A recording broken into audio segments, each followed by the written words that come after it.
Good morning from Kooima Ag in Rock Valley, Iowa.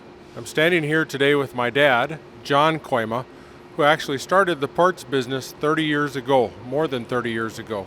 We are looking at the parts that are shipping this combine season. Can you recall which of these parts you started with first, Dad?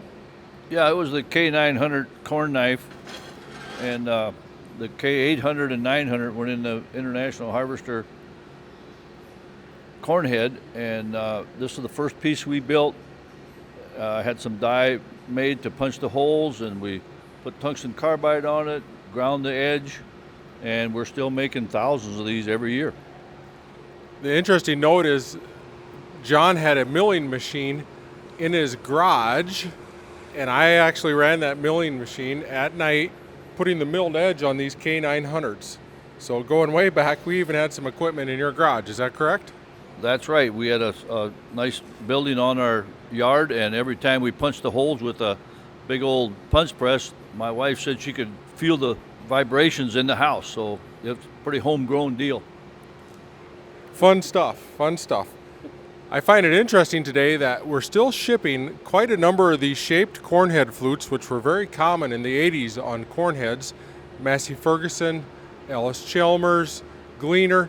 For example, here's a Massey Ferguson flute that was common in the 80s, and I think you started with stamping this. Is that correct, John? That's right. We had a die built to stamp the part, and we're still using it today. Yeah, it's surprising how many vintage corn heads are still in use. Also, here's a couple of Ellis Chalmers flutes that I think this was the first one we laser cut, if I remember correctly. This came in the later years after we had some laser cutting equipment. Is that correct? That's right. Before that, we had to buy a sheet and have it sheared, and everything was sized at that time. But then when we got the laser machines, it was just programmed, and the nice piece came out, and all we had to do was bend it.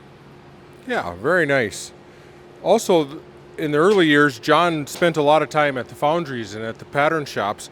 For example, here's one of the early style John Deere rolls that is still very common. We sell a lot of these every year, and I think it was quite a process to have these patterns built 30 years ago. It was a big deal back in those days because of the complexity and the geometry of this thing. We spent a lot of effort and time, even a lot of money getting that built, and it's been very successful, but no one sees what we had to go through to get it. Yeah, that's right. They see the result, but not the background work. Right. Fun stuff. About that time in the early 90s, we started production tungsten carbide application and induction hardening. Some of these early flutes have the tungsten carbide on them, and that process has matured a lot in the last 30 years, but we actually started spraying this, and I remember doing it in the shed on your yard. That's right. That's how we started, spraying the material on there, and then we would have to heat it again to bond the tungsten to the parent metal. Yes, and then we added the induction hardening. Also here are some of the old straw chopper knives that we've made that have the tungsten carbide in the milled edge. We've made a lot of straw chopper knives together, haven't we? We certainly have. That old press you had a few die sets for it, and we would stamp out those straw chopper knives in an open back inclined press that was pre-war vintage, I would guess. And I mean World War II vintage. It was old. That thing was the same age as I am.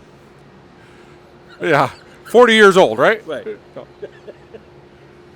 Well, thanks for being here today, Dad. John comes in most days, checks up on me. I'm only 57 years old. He needs to check on me every day to make sure I'm doing my job. So enjoy your harvest, and thank you for considering Kooima Ag for your combine corn head flutes. We have them in stock, ready to ship right here from Rock Valley, Iowa.